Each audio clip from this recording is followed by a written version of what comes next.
Good evening, Matrix.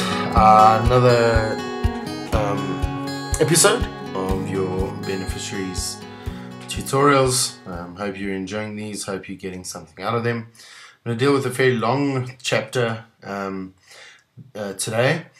It's called Half Term, and there are two parts to that. The one part is Friday, and the one part is Saturday. Before I get there, I just want to talk a little bit about this chapter. The fact that this chapter gives a long explanation about what life on the farm is. We learn a little bit about Lally, the fact that she doesn't really eat, that she has control over eating, and it's probably the one thing in her life she can control.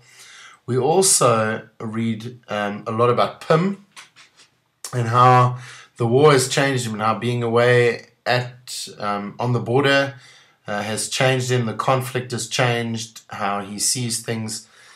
And we don't really know that this is why he is different. We only really pick that up in the last chapter of part 1, but we get an inkling of it now. We also see a growing and developing relationship between Lally and Pim, especially since he has left Emily. And there's something about Lally that I think really fascinates Pim, and he's drawn to her in many ways. We also see the relationship between black and white illustrated in this chapter.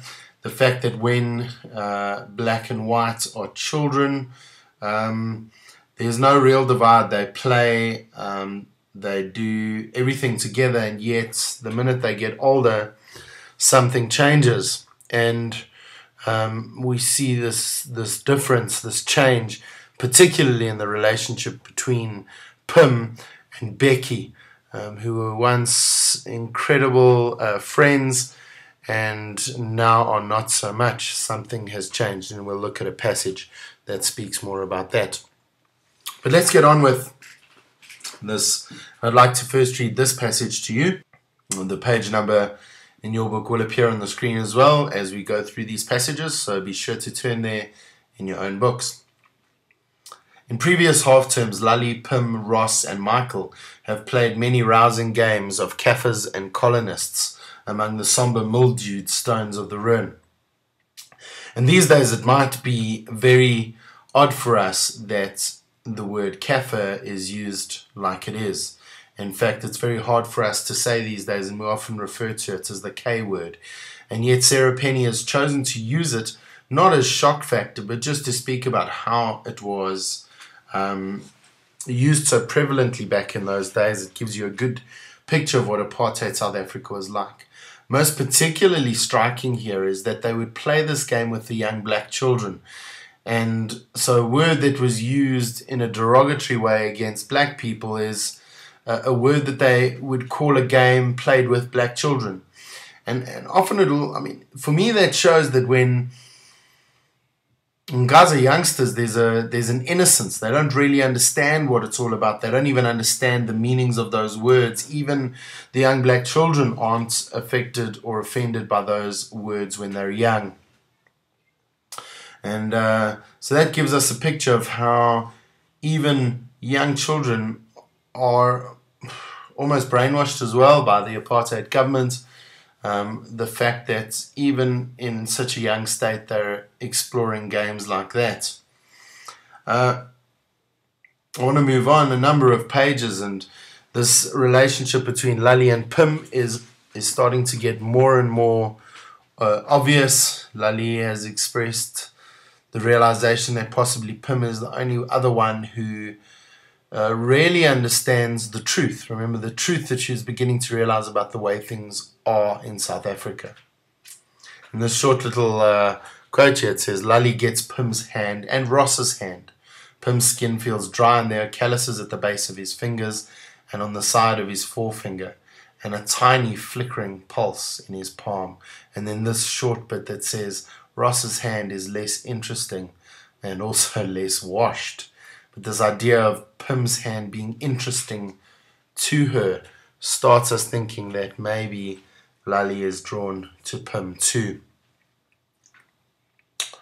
There are a lot of things that are mentioned in the Saturday part of it. There is an interesting encounter that I want to deal with that explains what I was talking about earlier, that as black and white children grow into black and white adults, in that time in South Africa, a change happened. There's the encounter with Becky, where he comes around the corner of the barn, he's pushing a wheelbarrow, and in the past it talks about Becky and Pim's relationship being very much like September and Pim's younger brother Mark's relationship. And so as Pim seems to recall this relationship, he throws the ball in the game that they would always play, and it bounces off the square of the board on the barn roof. He starts running and wants to play, and Becky doesn't do anything. He simply picks it up. He holds the ball as if it were a grenade, his tongue working visibly against his cheek. Then he seems to make up his mind and he throws it, not at the target on the chicken run fence, but back to Pim.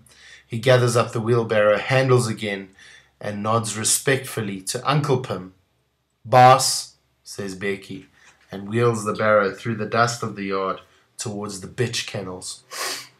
And so there's a real sense here that something has changed between Becky and Pim, and he sees Pim as an adult now, a boss, and they are no longer friends. They can't be because of the society that they live in.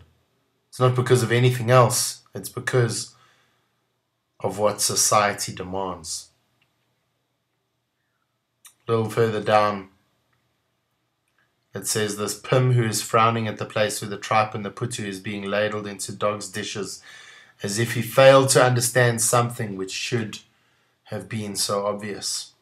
And Pim doesn't get it, but he also says it should have been obvious, or the author says it should have been obvious. And that's something of the truth that's beginning to develop in Pim's mind. So that ends that chapter. There's a lot of description of what the farm is like and what relationships are like, and you need to get into that. You need to read about Pim, you need to read about Lally, you need to read about Uncle Pim, and also Aunt Caroline and how they see the world. They live in this idealistic world where everything for them is the way it should be, and yet the younger generation, Pim and Lally, are questioning everything. In the next chapter, we'll talk a little bit about